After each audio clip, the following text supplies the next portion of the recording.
ఏర్పడి 2 సంవత్సరాలైనా వెన్నుపోటుకు 2 ఏళ్ళు ఇచ్చిన హామీలు మేనిఫెస్టో సూపర్ 6 అయినా కూడా సూపర్ ఫ్లాప్ అయిందని చెప్పి ఈ సందర్భంగా తెలియజేస్తున్నారు. ఎందుకంటే ఆడబిడ్డ నిధి నెలకు 1500 చొప్పున 15 సంవత్సరాల నుండి 50 సంవత్సరాలు ఉన్న వాళ్ళకి ఇస్తామన్నారు. అది పూర్తి స్థాయిలో నెరవేర్చలేదు.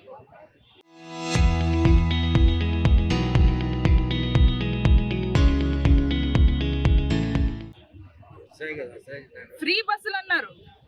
ఈరోజు రాష్ట్రంలో ఎక్కడి నుండైనా ఎక్కడికి వెళ్ళినా కూడా ఫ్రీ బస్సులో వెళ్ళొచ్చని చెప్పారు. ఎంతో మంది మంత్రులు మాట్లాడారు. కానీ ఈరోజు చూసుకుంటే ఎన్నో ఆర్టీసీ డిపోలని ప్రైవేటైజేషన్ చేసే విధంగా అడుగులు వేస్తున్నారు. రాష్ట్రంలో 12 ఆర్టీసీ డిపోలు ఆల్రెడీ ప్రైవేటైజేషన్ అయిపోయింది. అయితే పెన్షన్లు 50 సంవత్సరాలు దాటిన ఎస్సీ, ఎస్టీ, బీసీ, మైనారిటీ వర్గాలకు చెందిన వాళ్ళకి 50 సంవత్సరాలు దాటితే 4000 రూపాయలు ఇస్తామన్నారు. దాని ఆచూకీ లేకుండా పోయింది.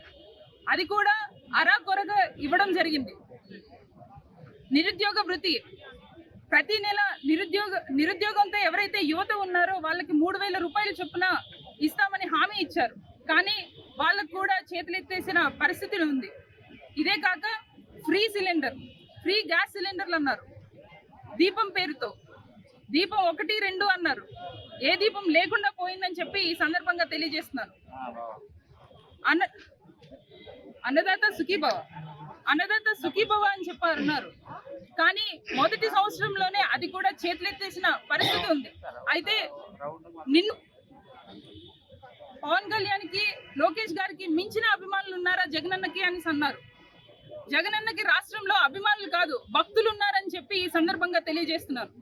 అదేవిధంగా వైఎస్ఆర్ కాంగ్రెస్ పార్టీ అధికారంలో ఉన్నప్పుడు డీపీటీ, నాన్ డీపీటీ ప్రకారంగా కోట్లాది మందికి లబ్ధిదారులకి న్యాయం చేయడం జరిగింది. అదేవిధంగా మేనిఫెస్టోని ఒక భగవద్గీతగా, ఒక ఖురాన్గా, ఒక బైబిల్గా భావించి 100% అమలు చేసిన ఏకైక ముఖ్యమంత్రి వైఎస్ జగన్మోహన్ రెడ్డి గారు అని చెప్పి ఈ సందర్భంగా తెలియజేస్తున్నారు. అంతేకాక జగనన్న అధికారంలో ఉన్నప్పుడు పిల్లలు చదువుకోవడానికి వెళ్ళారే తప్ప చదువు మానేసి పనిలోకి వెళ్ళలేదు. హాస్పిటల్లోకి వెళ్ళి ఉన్నత వైద్యం అందించారే తప్ప హాస్పిటల్లో వైద్యానికి డబ్బు లేక ఎవరు చనిపోలేదు.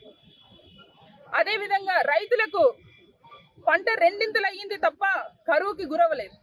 మంచి చేసాం, తప్పకుండా మళ్ళీ అధికారంలోకి వస్తామని చెప్పి తెలియజేస్తూ సెలవు. వెన్నుపోటుకు 2 ఏళ్లు అనేటటువంటి కార్యక్రమంలో మరి గౌరవ పార్లమెంట్ సభ్యురాలు ఉమా ధనుజరాణి గారు, అలాగే జిల్లా పరిషత్ చైర్పర్సన్ శ్రీమతి జలిపల్లి సుభద్ర గారు, అలాగే మరి పార్లమెంట్ ఇన్ఛార్జి వెంకటరామయ్య గారు, అలాగే మరి మాజీ ఎమ్మెల్యే పాల్గొన గారు, మరి వివిధ మండలాల నుంచి వచ్చినటువంటి మండలాధ్యక్షులు, జడ్పీటీసీలు, ఎంపీటీసీలు, సర్పంచులు, అలాగే వివిధ కేడర్లో ఉన్నటువంటి పార్టీ నాయకులందరూ కూడా పేరు పేరున్న నమస్కారాలు.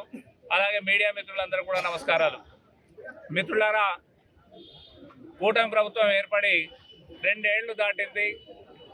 వాళ్ళు ఇచ్చినటువంటి హామీలు సూపర్ 6 అన్నారు. ఈరోజు ఆ సూపర్ 6లో ఒక్క హామీ కూడా నెరవేర్చినటువంటి దాఖలాలు లేవు.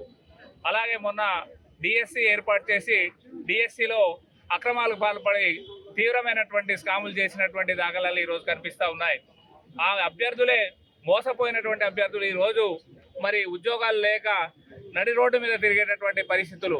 సుమారు 7 సంవత్సరాల వరకు ఈ రోజు వరకు కూడా ఏంటంటే డిఎస్సి అనేటటువంటి ఏర్పాటు లేకపోవడం వల్ల మరి వాళ్ళంతా కష్టపడి కొంత వేలాది రూపాయలు వెచ్చించి మరి కోచింగ్ సెంటర్లు కోచింగ్లు తీసుకొని వారు ఈరోజు పరీక్షలు రాస్తే ఈరోజు వారికి ఉద్యోగాలు లేకుండా పోయినటువంటి పరిస్థితులు ఉన్నాయి.